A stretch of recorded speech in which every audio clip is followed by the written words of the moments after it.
Namo tassa bhagavato arahato samma sambuddhassa. Namo tassa bhagavato arahato samma sambuddhassa. Namo tassa bhagavato arahato samma sambuddhassa. Aparutade sangamatassa tawara ye sodavanta pamunjantu satam.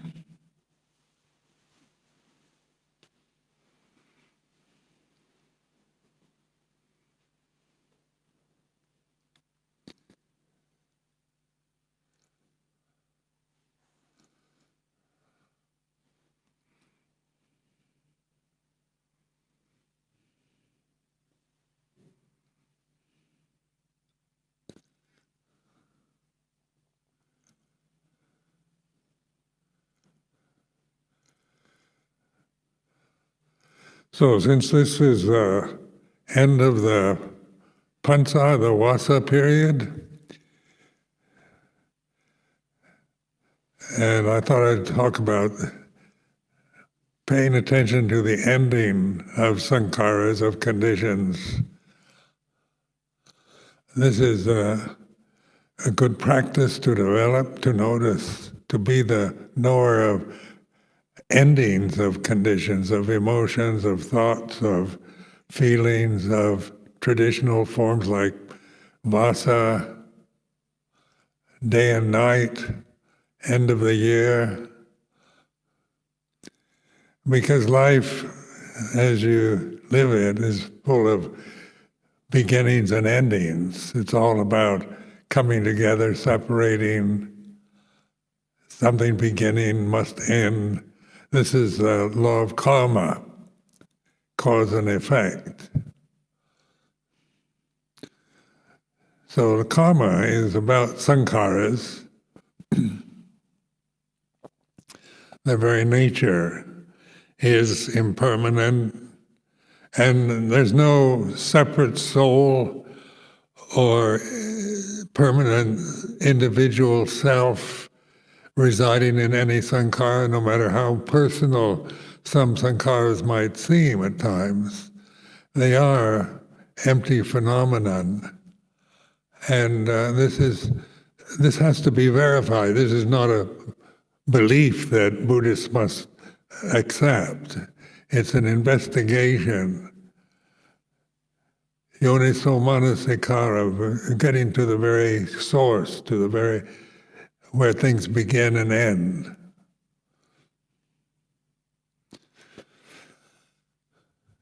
So where do things begin, and where do they end? When something begins, we're conditioned to identify with our birth. I was born so many years ago. We always celebrate our birthdays, because that's the beginning that we traditionally, conventionally recognize as the beginning of our life, which none of us can remember. But as you grow older, you're more aware of the ending of the life of this form that we strongly identify with, the human body. And so the body is something to investigate, to pay attention to, not in terms of vanity or personal identity, as whether it's beautiful, ugly, young or old, male or female. Because whatever gender you might be, what age or race or nationality, bodies are sankharas. They have a beginning, they have an ending. Today we're celebrating the ending of a convention that is part of Theravada Buddhism, traditional convention called the Vasa, or in Thailand, the Pansa. So how do you witness the ending of something? So this talk is an encouragement to be aware of the feeling that arises when we did our Pavarana ceremonies this morning. Something completed, something that began 3 months ago and ends today is like this.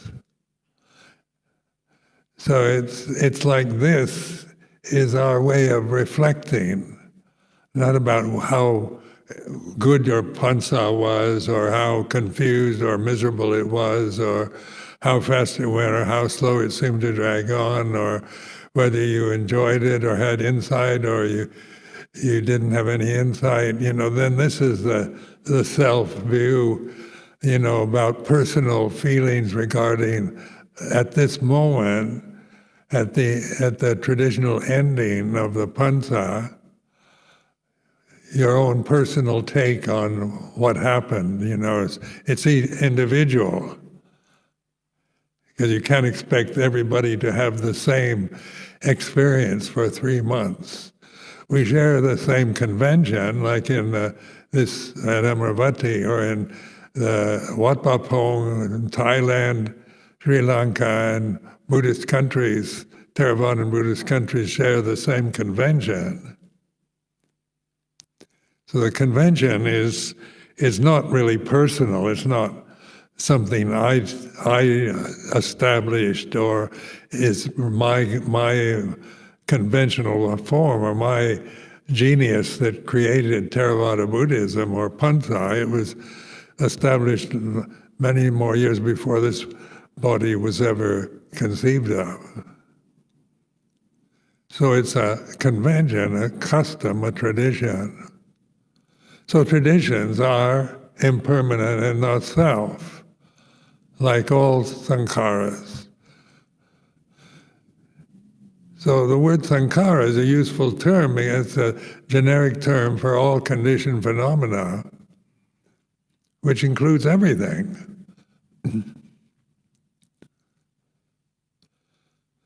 But what is unconditioned? What is the unconditioned here and now? If everything is conditioned, as everything is a sankhara, everything follows the law of karma. Birth creates the experience of death. People wonder why people, when somebody dies, there's this sense, why they were so young, why did they have to die so young, or what? We wonder why there's so many deaths, and you hear the news in the morning about the deaths of so many people in the Middle East, or in Africa, or even here in the UK. How many COVID deaths have happened during this 3-month pansa period in the UK alone? We're quite interested in enumerating and wondering about the number of personal, individual deaths of so many bodies.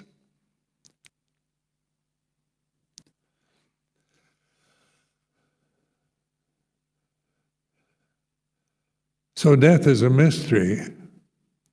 What happens when you die? What happens at the end of a lifetime? What happens at the end of a pansa? And so today we think about, what am I going to do next after today when the pansa ends? So we think about the future. So as long as we're identified completely with this mortal form, the human body, then we tend to think about the future as where, I'll find enlightenment, I'll get samadhi, I'll get wisdom, I'll practice until I'm fully enlightened, or maybe you doubt that you'll ever get enlightened. You can hold ideas that you're too confused a person to ever get enlightened. These are all creations of the human mind.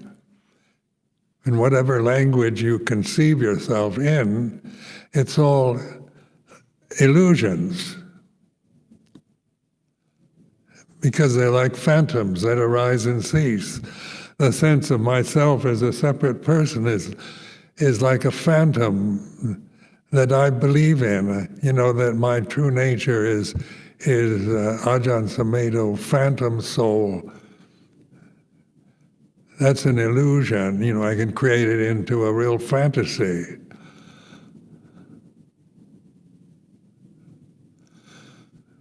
So that's why the world is the way it is, why there's so much political turmoil, wars and problems, marital problems, family problems, sangha problems, because of this a kind of fixed belief, unbending belief in sankharas as our reality, as the real world. When we talk about the world as an illusion, then that makes us wonder, because this temple with its brick walls and its oak structure doesn't seem, it seems very real. So when we talk about the real world in ordinary terms, it's the material world, the human forms, the wars, the political systems, the ideals that we create in our mind with language, that we believe in. We put our trust, our faith, or our cynicism, our doubts, our disappointments in life due to the changing conditions of the sankharas that inevitably disappoint us, because their very nature is to be that which begins ends.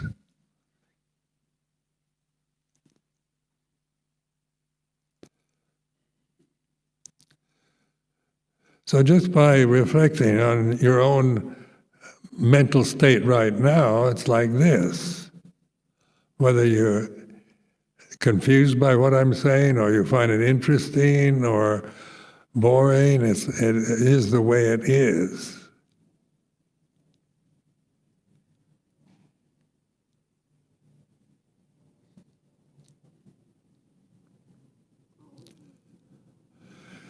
But then what isn't a sankhara? If everything's a sankhara, that means everything's a sankhara. A thing is a sankhara.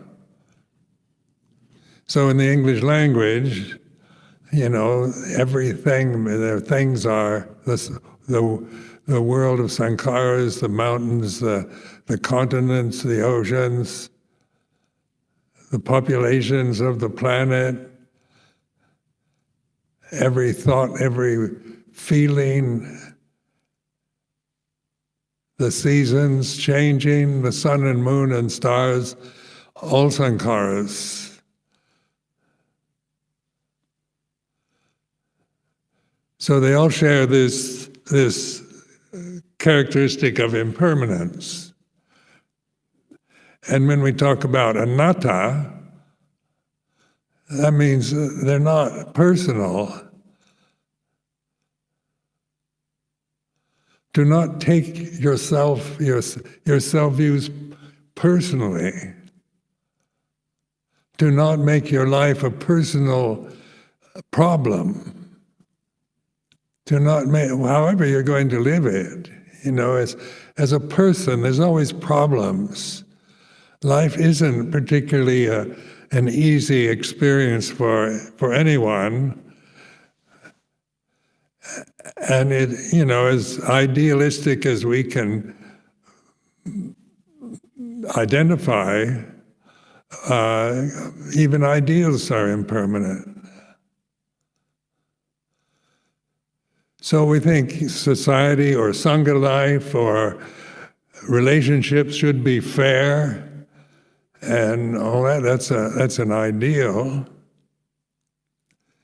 So there's endless problems because it isn't always fair where it should be, according to they're clinging to the ideal of fairness.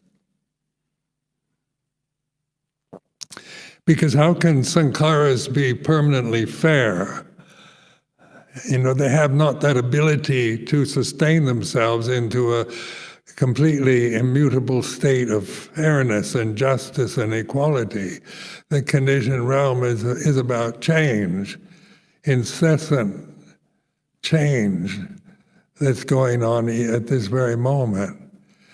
But what isn't the sankhara? So, as I've mentioned many times, one of my favorite scriptural sayings is there is the unborn, uncreated, unformed, unconditioned. So this, when I read this years ago, as a samanera, it really fascinated me. I thought that it kind of gave me hope. There is an escape from the born, the created, the formed, the conditioned. Because even before I met Luang Por Chah, I had this feeling of kind of desperation that life didn't have any meaning or purpose to it. And all you do is grow old, get sick, and die, is one way of looking at Buddha's teaching.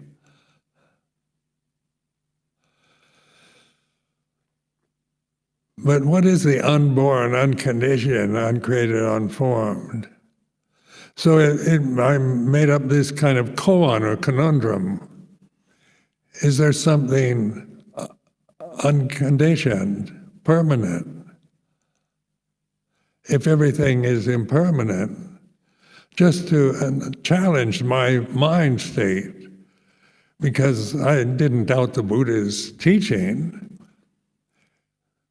but investigating Dhamma means to challenge your mind, to not just try to grasp the scriptural teachings and believe in them, but they're all teachings for investigation. Dhamma vichaya, one of the factors of enlightenment. So the Buddha's teaching is a skillful means for investigating the world, the reality, the body, the personalities that we have, our emotional problems, our views, our cultural conditioning. It's not about getting rid of or making value judgments about them, but just noticing that whatever they are, whether they're pleasant, painful, good or bad, big or small, right or wrong, they do change.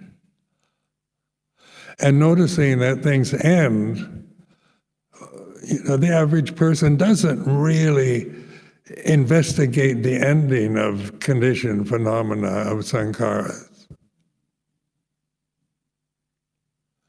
Usually, I found in my own life, before I had any insight into Dhamma, was as soon as something ended, I was on to the next thing. What's next?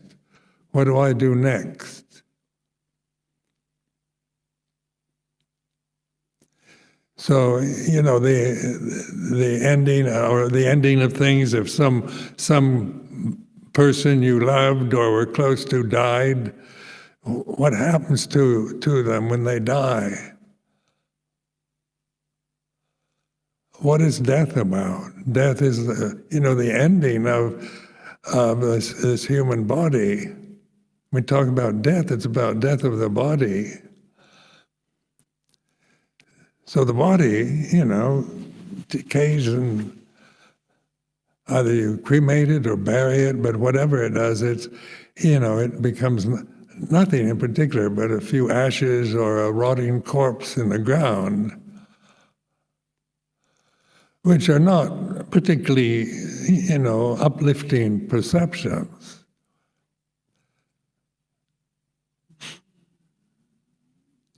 So then, many of us who were brought up as Christians believed in a soul, a separate soul.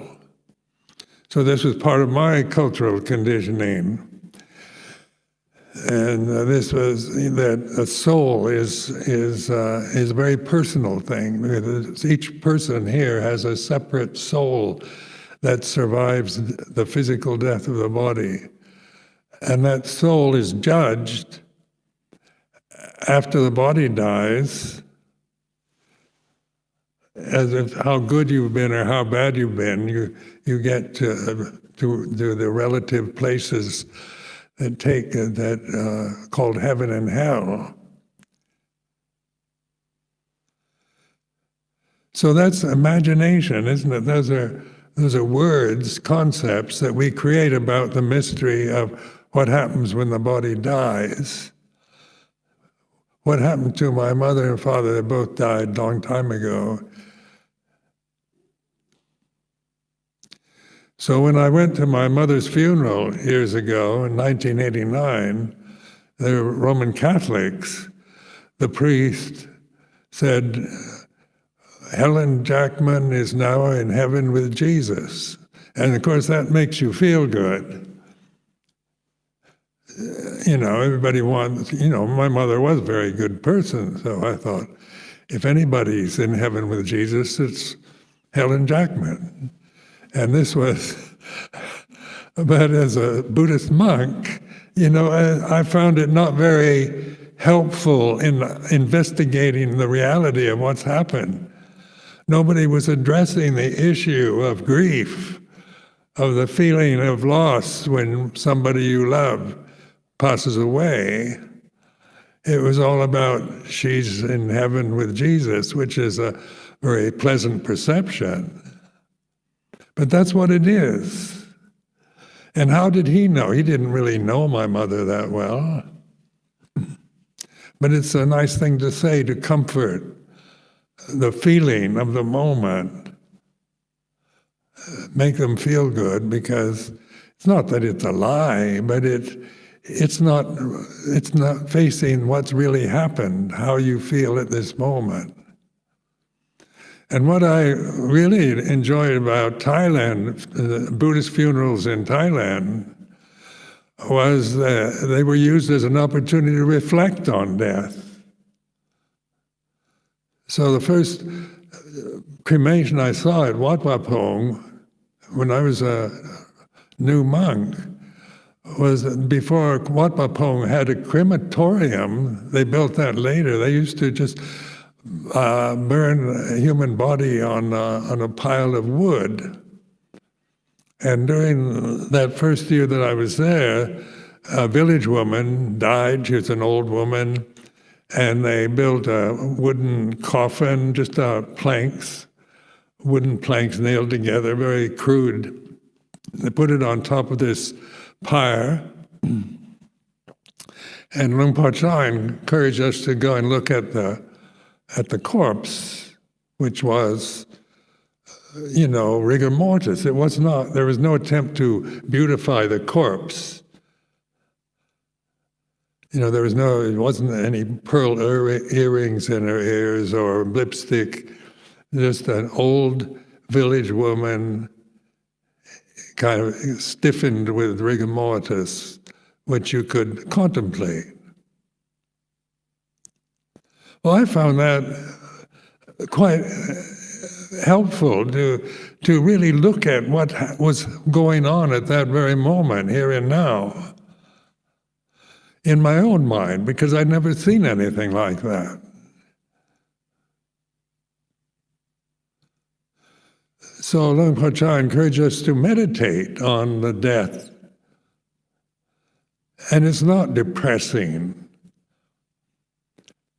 When you face reality, when you challenge the conventions of any phenomena, then you're not judging them. It's not about right or wrong anymore, but it's about the way things are.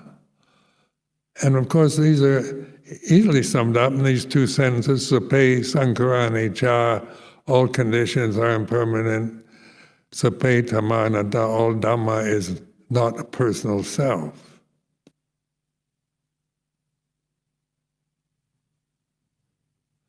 So what is the unborn, uncreated, unformed, unconditioned? And you can't find it as an object. You can't, because everything we see, hear, smell, taste, touch, think, feel, is conditioned. So the senses themselves are impermanent and unsatisfactory.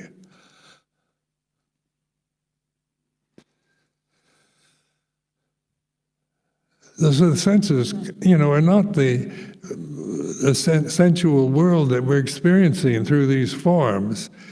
It is a changing, relentlessly changing phenomenon. And that's the way it is. But what is aware of change? What is it that is aware of change? And so that must be the unborn, uncreated, unformed, unconditioned. But what is it? Because there's no name for it. You use a negative. Instead of born, you say unborn, unconditioned, uncreated, because there's no separate identical name for unborn, uncreated, unformed, unconditioned. But if the Buddha, when he says it, is ati bhikkhave ajatang aputang akatang asankatang, ati bhikkhave is a statement of certainty. It's not a theory the Buddha proclaimed. Bhikkhus, there is the unborn. It's a proclamation. It's a pointing. It's not, I think, I believe in something called unconditioned unborn. That would not be very helpful.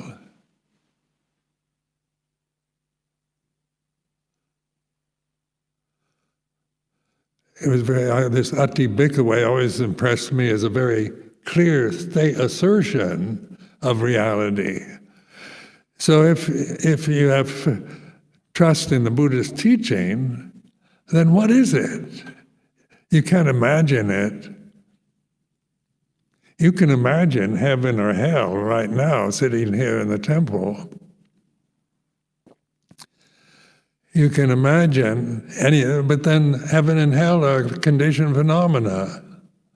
The words themselves are words. They're judgments about good behavior and bad behavior, or happiness and misery. So phenomena is all about heaven and hell, good and bad, right and wrong. It's dualistic. The whole language structure of every single language, including Pali and Sanskrit, English and any other language, is based on right and wrong, good and bad, true and false, male and female, day and night. Everything has a name. We give a name, like this is the autumn season here in England. Does the season itself, does it announce itself? Does it say, I have arrived, I'm autumn? No, we say, autumn has arrived. Winter has arrived. Spring, summer. These are words that we project onto the experience of the changing of seasons here in the UK.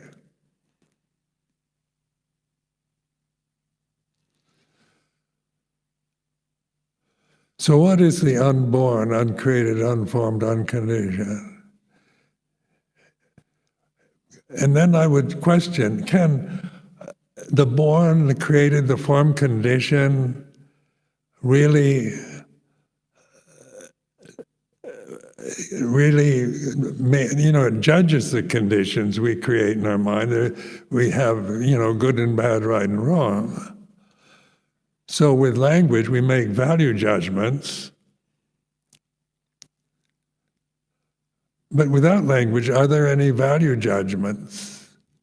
There's change.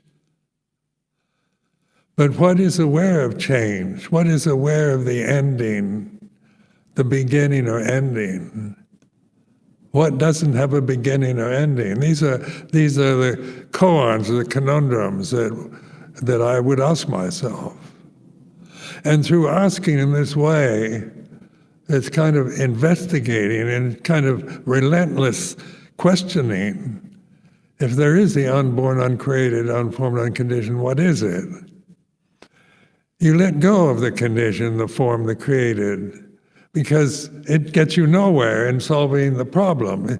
Because the born, the created, the form, the conditioned doesn't have any sense, any language, any perception for the unborn, uncreated, except a negation of itself. So if you stop thinking,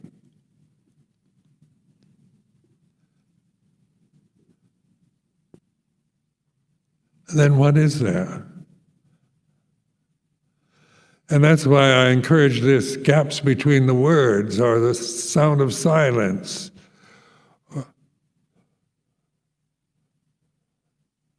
Because the unborn, uncreated, unformed, unconditioned is here and now. It's not something I create or the Buddha created. It's not a theory or a perception. It's conscious awareness here and now. So it's what we truly are. It's this great gift, the gate to the deathless, that is gives us, it's what we are ultimately, because if we're not the form that created the born, the condition,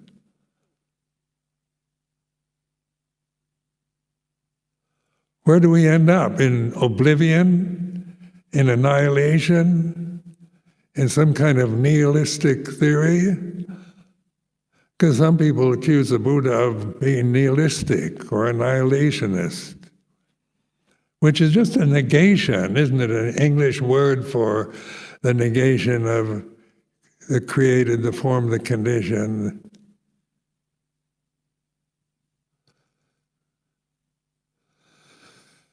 So then insight arises suddenly when you let go of all your perceptions, all your value judgments, all your opinions, views, condition, right or wrong, good or bad. What's left when there's no attachment to any condition is conscious awareness.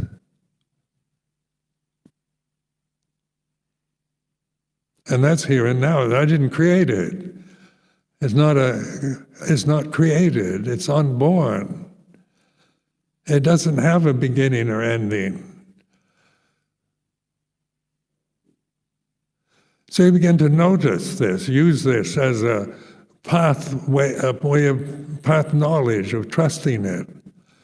So in monastic life, which I found very helpful for developing this kind of insight, because this way that we were taught in Thailand with Luang Por Chah was incredibly skillful and in every practical way.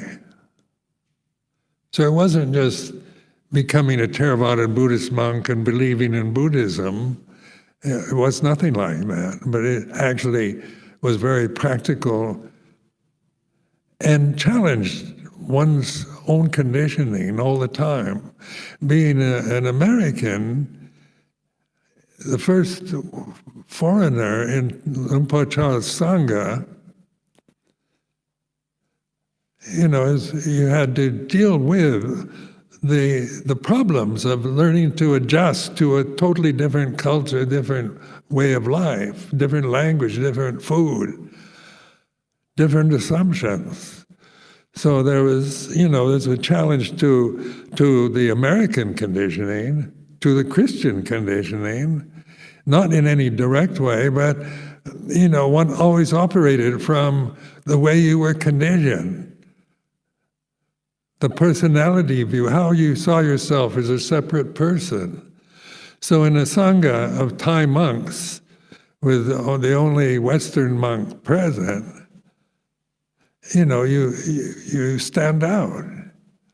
Because I was much taller than the rest, and I was a new experience for everybody.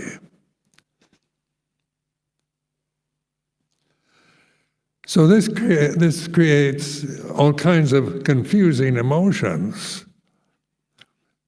And Ajahn Chah's skillful way of teaching wasn't trying to convert me or make me into a Thai monk or become a Buddhist monk, but investigating with the Four Noble Truths, suffering, its causes,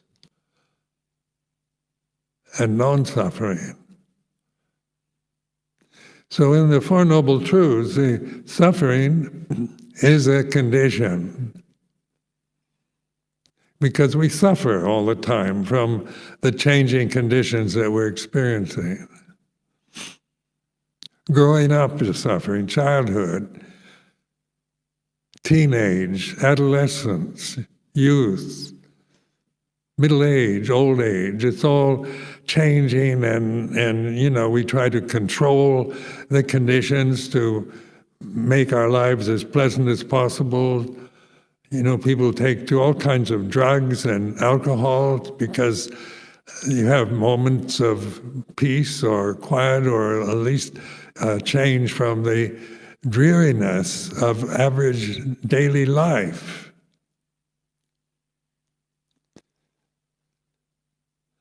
Because daily life is boring. As long as you try to make it interesting.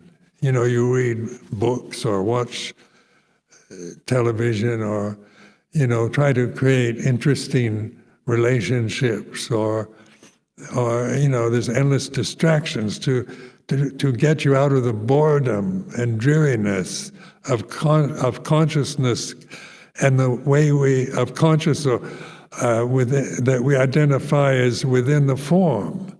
So consciousness in the form, we see the form is a conscious form. Consciousness is inside the form, so it makes it very separate. So consciousness is something very personal. So when the body dies, the consciousness leaves the body, is how I generally used to interpret it. But then, with reflection on Dhamma, you begin to see the body leaves consciousness. The senses no longer have objects they no longer function. You go blind, deaf, dumb, can't smell anything, don't feel anything. The body just a piece of meat that'll just decay unless you cremate it.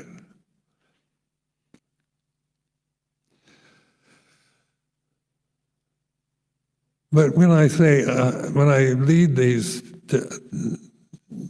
talks about aparuta de sangamatasa tawara, the statement the Buddha, is another proclamation the Buddha made after his enlightenment. The gates to the deathless are open. What is the deathless? Was that just some kind of make you feel good statement? Was Buddha just trying to make us feel good, give us hope? Or was it a statement of truth? And really, what is the gate to the deathless? It's to be investigated. What is deathless here and now? That is not a thing you can conceive or see, hear, smell, taste, touch, that you can create thoughts about. So it's conscious awareness, and each one of us has that. We're consciously aware now. Like a dead body is no longer consciously aware as a form. But these forms, sitting here in the temple, are all conscious, in consciousness. And is the consciousness that we're in personal? If I perceive consciousness as inside my body, then it becomes very personal. You become separate from me. And then I see you in terms of whether I like you, don't like you, approve, disapprove, accept, or don't accept. Because the personal conditioning is about right and wrong, good and bad, acceptable, unacceptable. But if I stop doing that, Stop operating from thoughts, from habits, from conditioning. I can still see, hear, smell, taste, touch, think, and feel, but suddenly those conditions are not what I identify with anymore.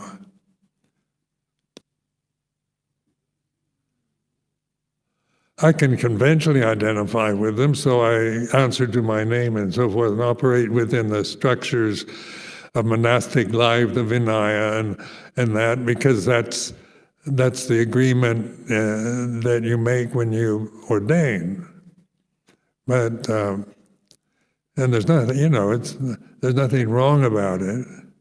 It's just a convenient lifestyle for reflection.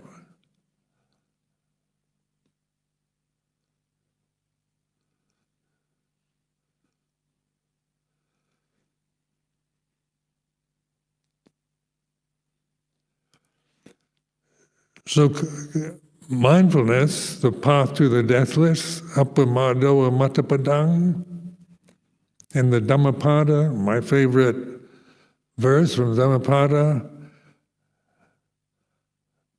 mindfulness, path to the deathless.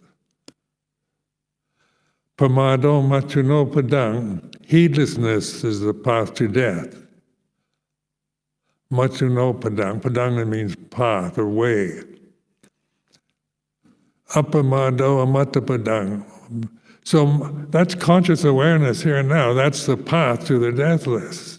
As simple as that. It's not, you can't find it because that's what you really are.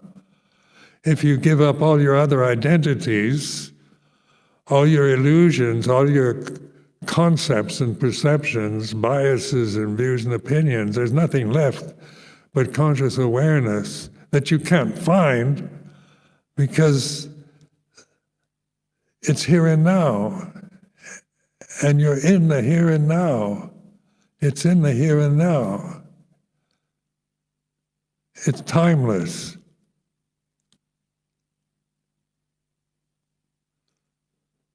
So these are very clear teachings. But like so many religions, Buddhism, as other religions tend to suffer from, is that you grasp the teachings without investigating them.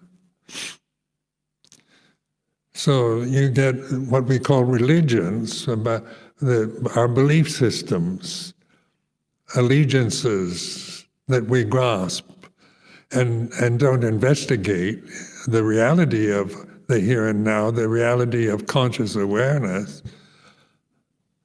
We don't awaken to that. We just operate from a system of maybe metaphysical theories or ideals or religious doctrines.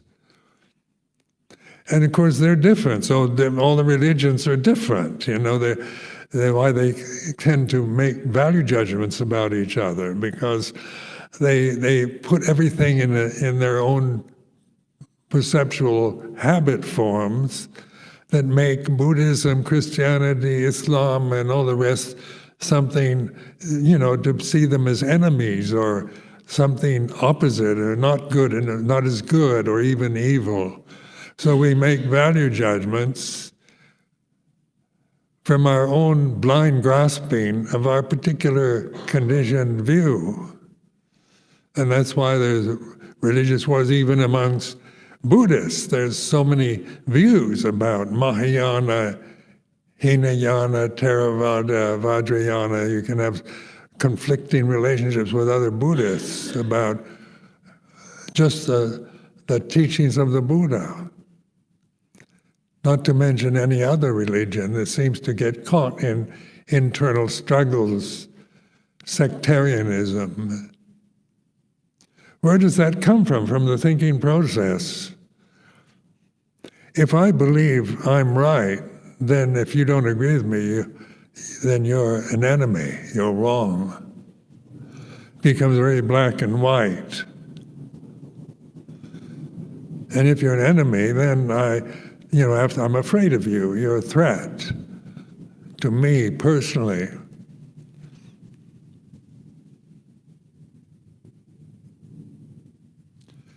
But if your refuge is in Dhamma,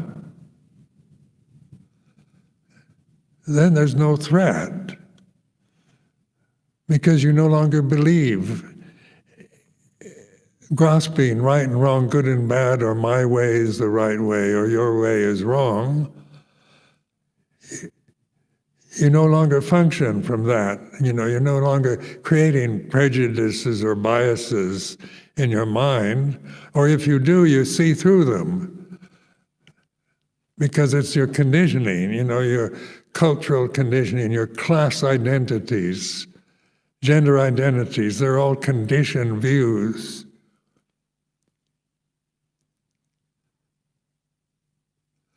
But in unity or wholeness or completeness, the Dhamma is complete. When we even say perfect, perfect has its opposite of imperfect. But perfect is about as good as you can get, or it's whole or complete. Dhamma is inclusive of everything. All the changing phenomena arise and cease in Dhamma. So we call them the Dhammas, Kusala Dhamma, Appaya, Gata, Dhamma. There's good, neutral, and bad Dhammas. But Dhamma, when we take refuge in Dhamma, that's a beautiful thought, a beautiful concept. But to see it that in such a personal way is still a challenge, because do I, Ajahn Sumedho, take refuge in the Dhamma? It sounds, like me as a person. Or is Dhamma the refuge that I am? So this is a question to ask yourself. Can my personality, Ajahn Sumedho personality, take refuge in Dhamma? On a conventional level, yes. So we give the three refuges to people who ask for them.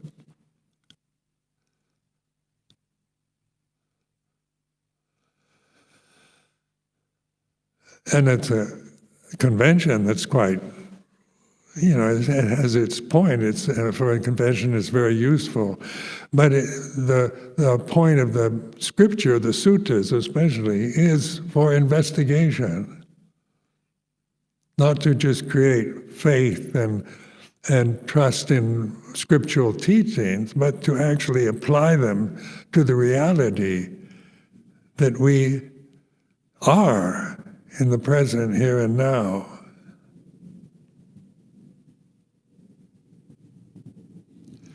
So when you observe the endings like a thought itself, it doesn't last very long, does it? When you intentionally think, deliberately think of one word, just the English pronoun I, just one letter, simple enough. So you intentionally think I, and what, then stop there and observe the ending. I, and it goes very quickly. It can't sustain itself. And if you don't follow it with am, there's still awareness. What is that? The space between I and am.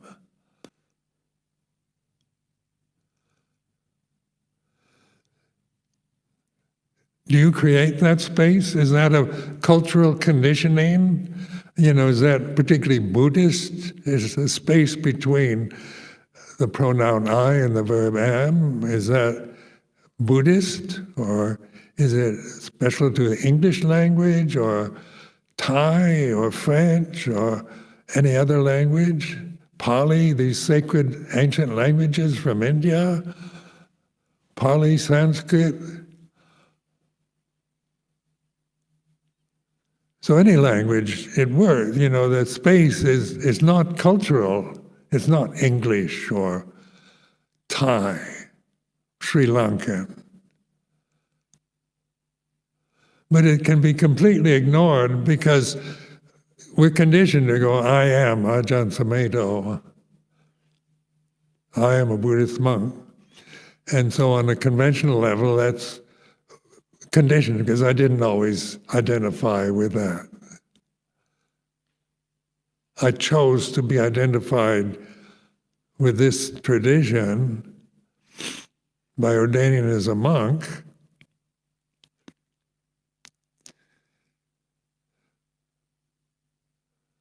But what is the unborn, uncreated, unformed, unconditioned? Is as simple as that awareness. Space, it gives you that perspective. Because you're aware, there's still awareness, full conscious awareness when you stop with I.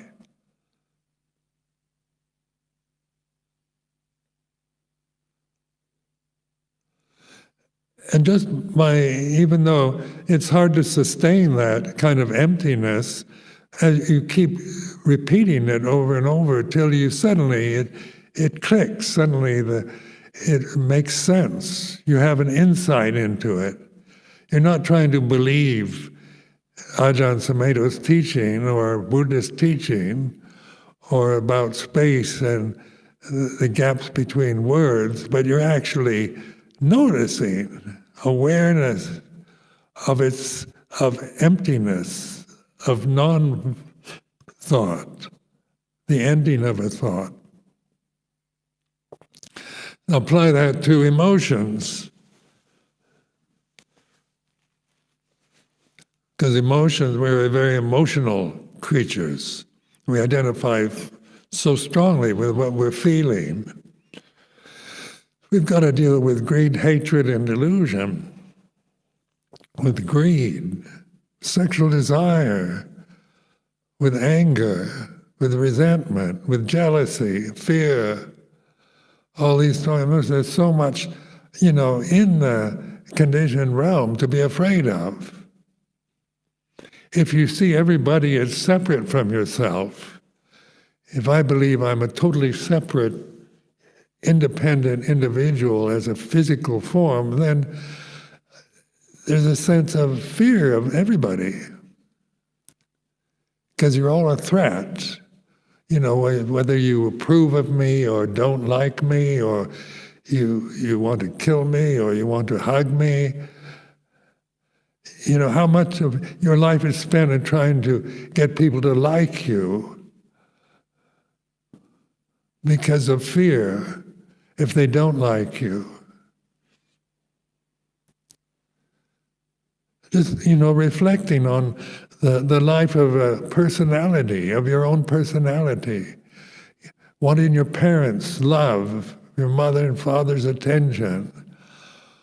Wanting to be approved of by the teachers, by friends, by your colleagues.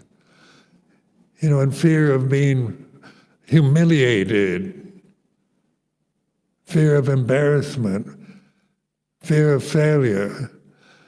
This is what motivates society and systems that we live in.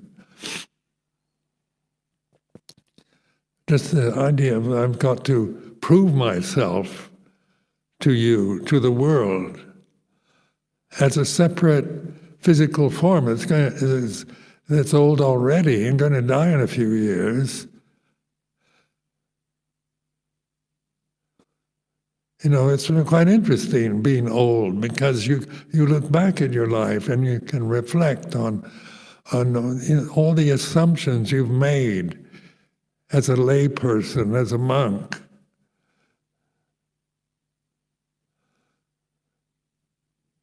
And how you've used the systems for personal endorsement.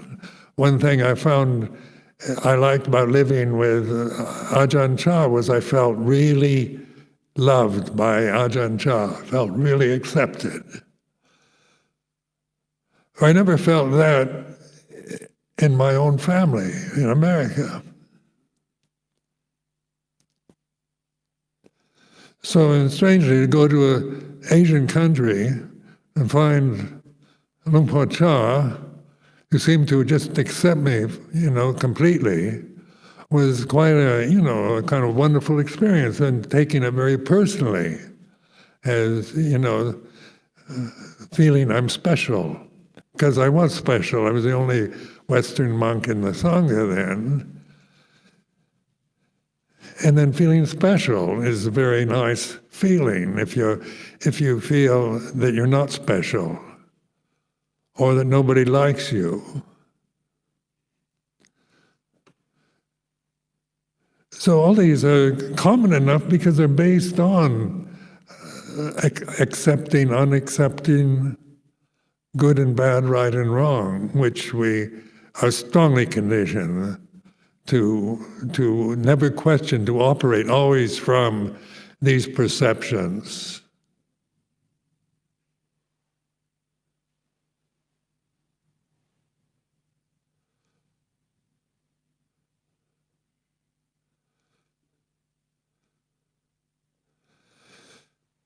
So finding a family in Thailand was quite inspiring. That's why I stayed there so long. But it gave whole meaning to the monastic system because, it was, I liked the way of life. I liked being a monk.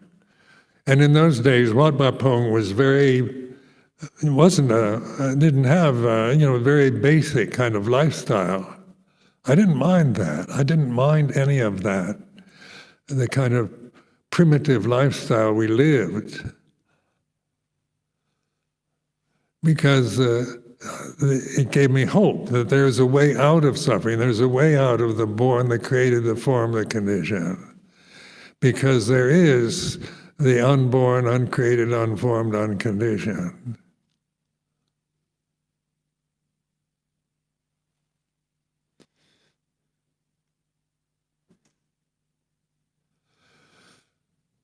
So with emotions, whatever they might be, you feel confident or frightened, insecure, doubting, uncertain, whatever they might be, you're aware of them.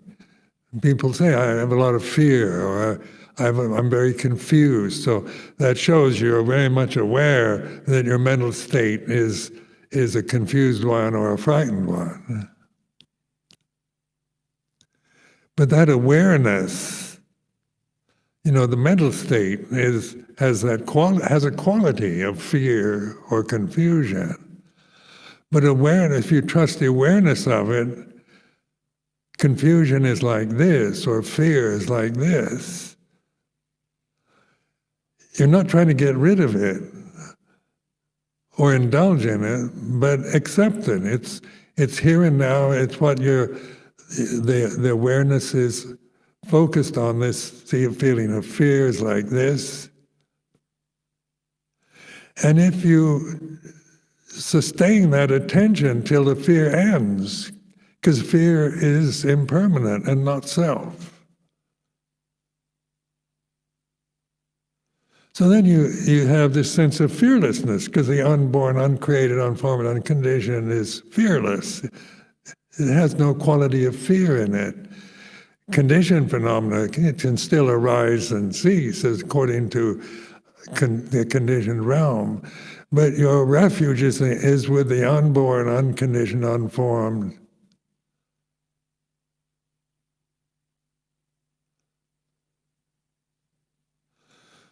So with thoughts, perceptions, what we see, hear, smell, taste, touch, what we think, all these are conditions. They're all impermanent and not self.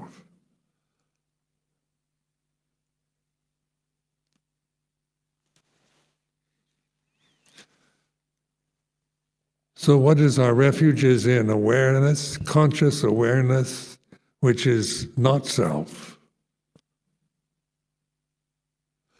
And that means it's impersonal, it's here and now, it's uncreated, unformed, unconditioned.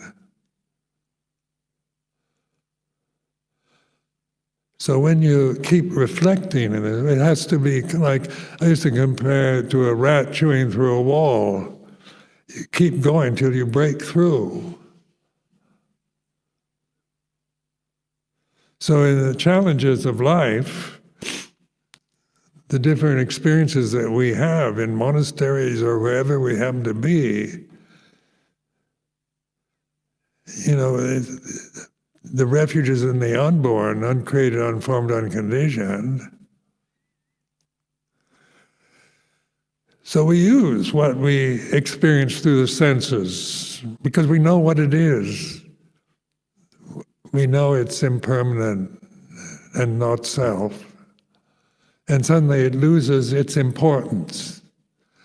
The world with all its problems, climate change, COVID-19 pandemic problems, personal problems, relationship problems, national, international, global, universal problems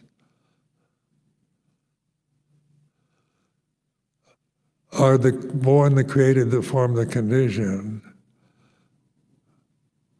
But what is unconditioned, it doesn't suffer. The unconditioned is freedom, is peace, contentment. Because we find ourselves content.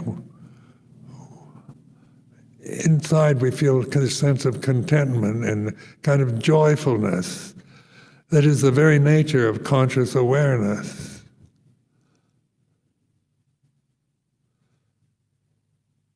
So I offer this as a reflection.